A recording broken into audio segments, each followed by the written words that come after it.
I used to believe that every story had an ending, until I moved into apartment 12B. It wasn't special at first glance. Peeling wallpaper, humming refrigerator, the faint smell of mold coming from somewhere I never could find. Just another cheap downtown rental with a view of the alley and a flickering streetlight that refused to die. I just lost my job at the paper. Budget cuts, they said. And I was surviving on freelance gigs. Apartment 12B was supposed to be temporary, a quiet place to get back on my feet. But from the first night, something about that silence wasn't right. It wasn't peaceful silence. It was listening silence. Every time I tried to sleep, I felt watched. Not by a person, but by the air itself. Like the walls remembered something and were waiting for me to ask about it. 3 weeks later, I found the letter. It was wedged behind the radiator in the living room, sealed in a yellowing envelope with faded blue ink that read, "To whoever finds this, please finish what I couldn't." The night after the second knock, I sat in complete darkness staring at the radiator. My reflection in the black window pane looked hollow, a faint outline of myself with eyes that didn't seem to belong to me anymore. I had tried to tell myself it was just the wind or the pipes, or maybe even my imagination filling in the blanks that silence left behind. But deep down I knew that wasn't true.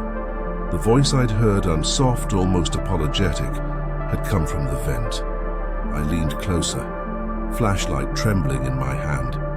The vent was old and rusted, one of those cast iron covers you could barely move.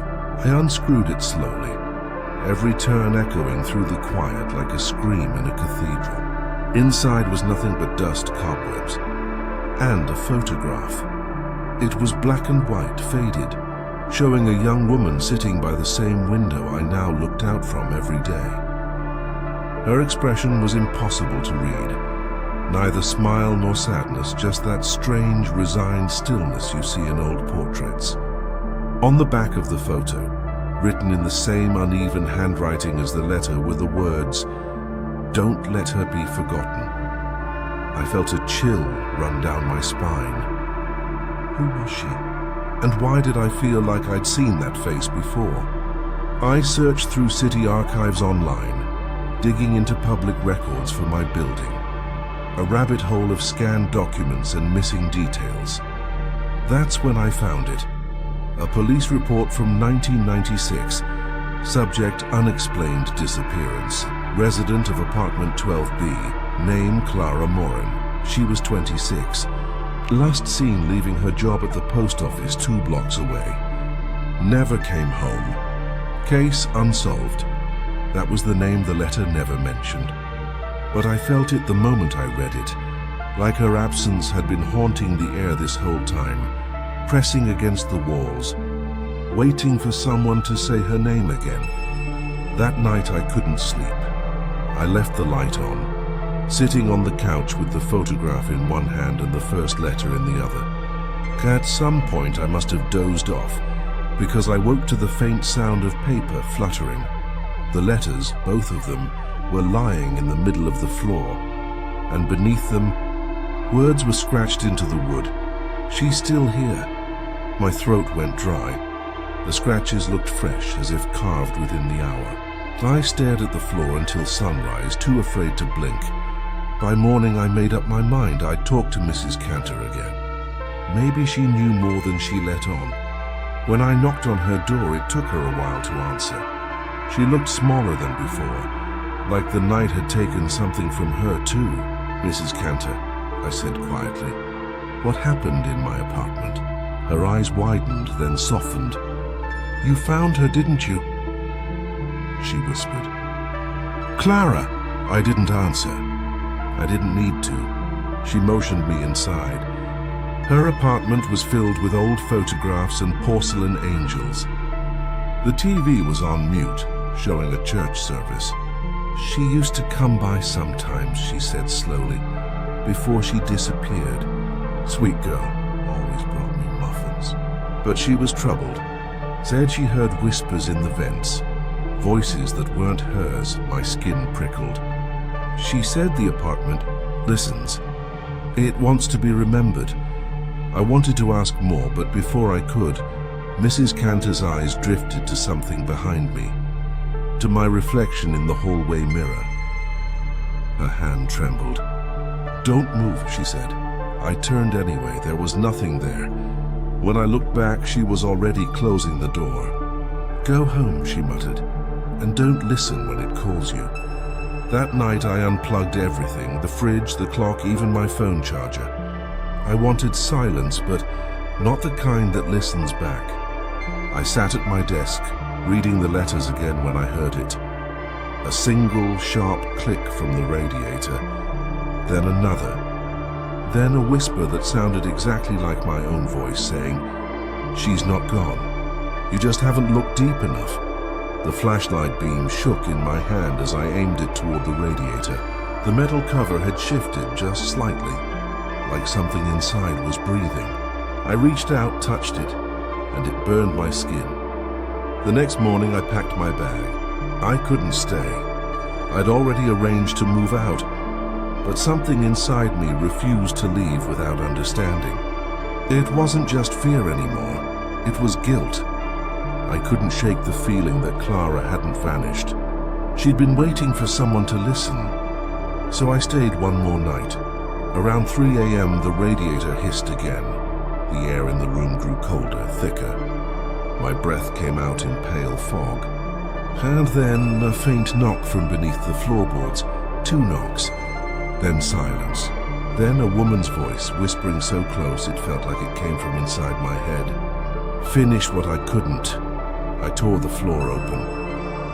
My hands bled on the splintered wood, but I kept pulling until I found something solid. A small metal box rusted shut. Inside was a stack of letters tied with a ribbon, and at the bottom a key. The top letter was dated March 11th, 1996. It began, "If anyone finds this, please tell my mother I tried to leave, but she won't let me go." The rest of the letters were smeared, half illegible. Some words lost to moisture, others to tears. But one sentence stood out again and again. "She won't stop knocking." I don't know how long I sat there reading through them. My hands were shaking too much to hold the flashlight steady. When I finally looked up, the light flickered, and there, reflected faintly in the window, was a woman's outline. Pale skin, dark hair, standing exactly where the radiator was. When I turned around, the room was empty. Only the faint hum of the radiator, and the photo of Clara now lying face down. That was the night I realized the haunting wasn't about ghosts. It was about memory, about a story left half-told, begging for an ending. And the worst part, I wasn't sure anymore whose story it was, hers or mine. I decided to find Clara's mother. I had her name from the police file. Evelyn Moran, last known address 57 Hillview Street. Tomorrow I'll drive there. I just hope she's still alive. And if she isn't, I hope she finally stopped hearing the knocks. I didn't sleep that night. The sun came up in a sickly shade of yellow, spilling through the blinds like a warning rather than light. The letters, the photograph, the key, they all sat on the table like evidence I didn't want to touch again. But curiosity isn't something you can turn off. It hums inside you louder than fear. By 9 a.m. I was already driving east, the city falling away behind me. Hillview Street wasn't far, but the farther I went, the older everything looked. Cracked sidewalks, sagging porches, mailboxes with no names. Number 57 was almost hidden behind an overgrown lilac bush. The house seemed abandoned at first glance. Curtains drawn, paint peeling like old parchment. When I knocked, the sound barely carried. For a moment there was nothing. Then the door opened just enough for one sharp eye to appear. "Who are you?" a frail voice asked. "My name's Daniel," I said. "I live in your daughter's old apartment." The silence that followed stretched forever. Then the door unlatched and she let me in. Inside, the house smelled of dust and lavender oil. Photographs lined every wall. Clara as a child on a bicycle, Clara in a graduation gown, Clara holding a stray cat. Mrs. Moran moved slowly, every motion deliberate. Her hands trembled when she poured tea. She never came home, she murmured, more to herself than to me. But I still hear her sometimes at night. She calls from the hallway. I swallowed hard. Mrs. Moran. Did she ever talk about the apartment? About strange noises? The old woman's eyes lifted, cloudy yet piercing. That building used to be my sister's boarding house, she said. Clara grew up there. We owned it before the company turned it into apartments. That room E12B was the nursery once. My sister lost her baby there. My stomach turned cold. She said she could still hear the baby crying through the floorboards. After she passed, Clara insisted on moving in, said she wanted to restore it, make it feel alive again. But a month later, she stopped answering the phone. Mrs. Moran reached for something in her lap, an old brass key identical to the one I'd found. She mailed this to me the night before she vanished, she whispered. Said it was the only way to lock the voice out. I left the house with the key burning in my pocket, the sound of her voice following me down the steps. Tell her I forgive her. If you see her. Back at the apartment, I could barely cross the threshold. The air felt thicker than ever, the corners darker. I set both keys side by side on the table. They looked identical, except one was tarnished darker, as if it had been buried for years. When I placed them together, a low hum filled the room.